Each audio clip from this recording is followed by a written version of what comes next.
Steam coupons, items that give you heavy discounts on a certain game on Steam. You can get these coupons when you craft badges for games that you own. But what level of quality are these games? Will there be some sort of hidden gem that's never been heard of? Or will the games be a hot pile of garbage? Let's find out. I had 5 codes already prepared for this video, but by the time I got to recording it, the expiry date passed and I couldn't use the coupons anymore. So I decided to level up my Among Us badge to level 5. I hit level 68. Nice. The first game on the list is Agatha Christine, the ABC Murders. Just before installing this game, I noticed that the text on the banner had a weird outline that makes it seem like they ripped this from some font generator website. Not a good start to this list.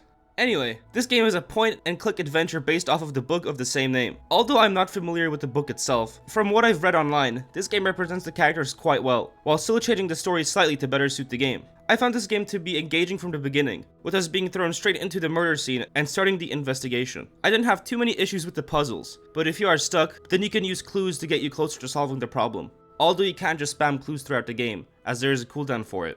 My favorite part of the game was the reconstruction scenes, where you would gather all your clues and evidence and recreate the timeline of the crime. Another thing I like about the gameplay is the ego point system. If you behave the way like Period, the main character would, you gain ego points, which will give you some kind of award if you get enough points. Although I haven't gotten too far into the game to find out what you get, or if it's actually useful. The game presentation is okay. I get huge Telltale Games vibes from this game, with its cel-shaded graphics. They are pleasant to look at, but that's about it. This game lacks a lot of polish. More often than not, I noticed some strange clipping with the ground, had some difficulty moving around, and I wasn't able to zoom with the scroll wheel during some of the puzzles.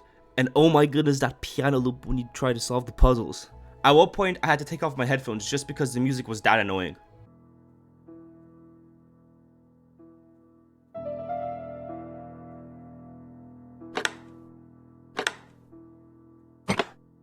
Also, during puzzle sections, cutscenes wouldn't activate when they were supposed to at times. For example, I had to examine this medicine bottle. I could clearly see what the label read, but because I couldn't get into the specific spot the game wanted me to be, I couldn't end the investigation. I had to exit and re-enter to trigger the end of investigation dialogue, even though I did nothing different. The voice acting is alright for the most part, certainly listenable. It's just that sometimes lines would start at unnatural times, making me think that I was skipping through the dialogue, but I actually wasn't. Your aunt should have asked for a divorce. Oh no, sir. My aunt has principles. Well, your aunt's principal have led her to the morgue. There were more loading screens than I expected with this type of game. At times I would get a loading screen, a single cutscene would play, and then another loading screen. But this is just me nitpicking at this point. This game is good overall, and it is presentable and playable, but it leaves a lot to be desired, from the lacking soundtrack and the strange voice acting at times. But this isn't a game I regret playing, mainly because of the gripping story. For this video, I want to put these games into a blind top 5 list.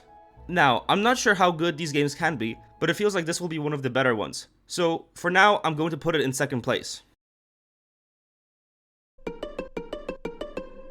For a game called 3D RPG, you would expect for it to have a story, right? Well, you'd be wrong. You're essentially a trapped soul in hell, and you somehow break free. The Lord of the Underworld gives you your freedom, but under one condition, that you have to complete one of the missions chosen on screen here. That's all there is to it.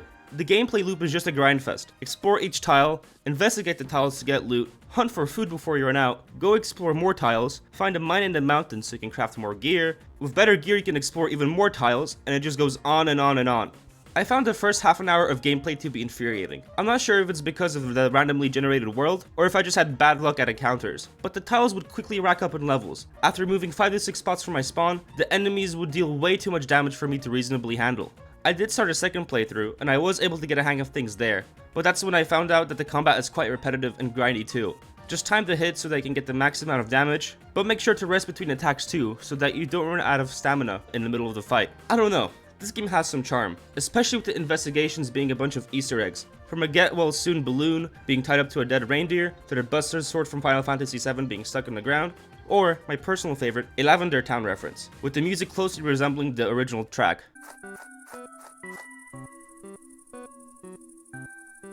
Please don't tell Nintendo about this game.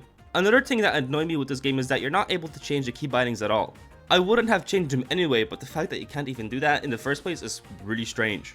Overall, this game has a cute presentation, but it's a repetitive grindfest. After playing this game for 30 or so minutes, you've pretty much experienced the entire game. or you had a very unfair time against overpowered enemies early on and just rage quitted, like I almost did.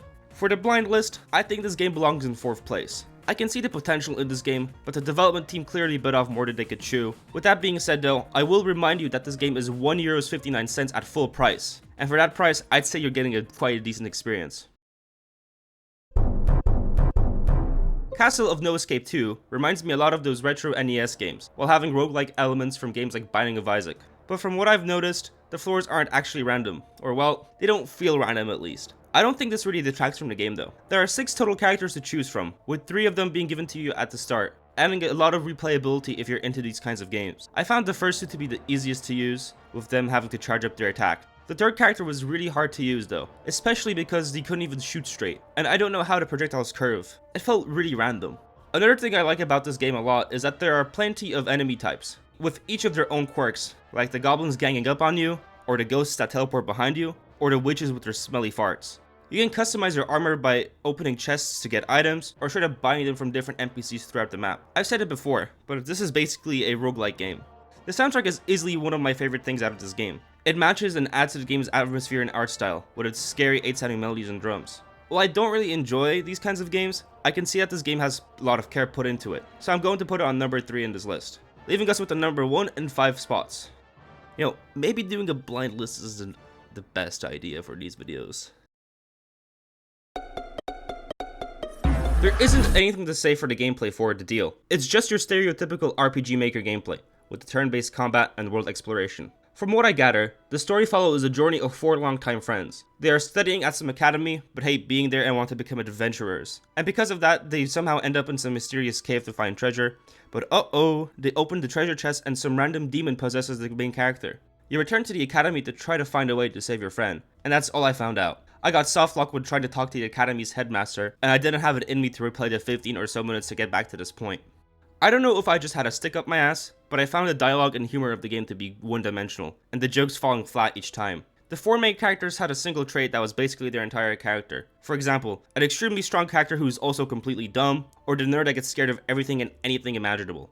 The music wasn't anything too special, but it had a few bops, and was actually listenable.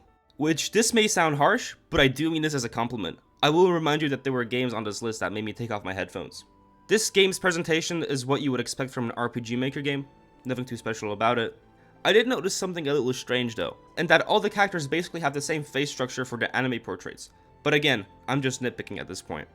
Judging by the Steam reviews, there is a small yet strong following for this game, and I'm happy for the developers and the fans of the games, but this just isn't for me. The softlock I had early on in the game also didn't help at all. It seems that I wasn't the only one to experience it, but it's still strange that even after 3 years, it still hasn't been fixed. I'll have to put this game in last place. Last but certainly not least, we have Oniros? I'm not sure how to pronounce it, but wow. Oniros is a puzzle adventure game where you play as a character named Liam, and he's on a really bad acid trip. As he goes through this acid trip, he teleports around to a lot of different places, from a cinema to a floating island with an asshole pigeon that breaks the 4th wall. I found myself hooked on the story, along with the clever and unique puzzles. My favorite part was when I had to shove a rat into a cage, and then use the rats to power up the car battery. Most of the puzzle games I've played, which admittedly isn't a lot, were mostly small logical puzzles, so going through some creative thinking was a fresh and welcoming experience for me. I never found the puzzles to be too hard, but if I had trouble, you could eat the first 8 candies, which would give you a small tip on how to progress forward. I really like how you could interact with anything and everything, with the game even awarding me for picking up a bunch of stuff, like every PS5 game in my bedroom. The voice acting was pretty good for the most part. I don't have any complaints here. But what I did find slightly annoying was the constant talking from the main character, sometimes even giving tips when I was in the middle of trying to solve a puzzle. This game did seem a bit aware of it though, as the pigeon I mentioned before did make fun of it. I found the presentation to be stunning, and the music made it so much more engaging. However, I found the motion blur quite annoying. And yes, I did go to the settings to disable it, but there was still a bit of motion blur. Because there's no other spot left on the list, Oniros gets first place, but I think this is a fitting placement for it. Here's a quick bonus game. I got a coupon for Scarf a few months ago and I bought the game, but I haven't played it until I started making this video. I don't remember how much money I saved with the coupon, but this is the most expensive game out of the bunch, with and without the coupon. Scarf is a platformer game that has a lot of focus on presentation and atmosphere. The worlds are vibrant and colorful, which the developers take a lot of pride in. This can be seen with the plethora of cutscenes whenever you enter new areas. While I can appreciate the cinematics quite a bit, at some point it does get quite annoying, especially during the beginning, since they happen once every couple of jumps. The controls were a bit weird for me. They feel floaty but also tanky at the same time. You can see in the video now that I'm not able to turn around completely, with the character slightly leaning to the left or right when turning, which can make precise platforming a bit more difficult than it should be. With that being said though, this is later fixed with the double jump. I think that the music is the best part of this game, setting the tone and atmosphere for the game quite well. While the tracks aren't necessarily memorable, they don't have to be. The mix of orchestral and electronic music, along with the subtle transitions when changing areas, makes it a pleasure to listen to. If I had to put this game on the list, I think I would put it in second place, but I don't oppose it in being in first place either.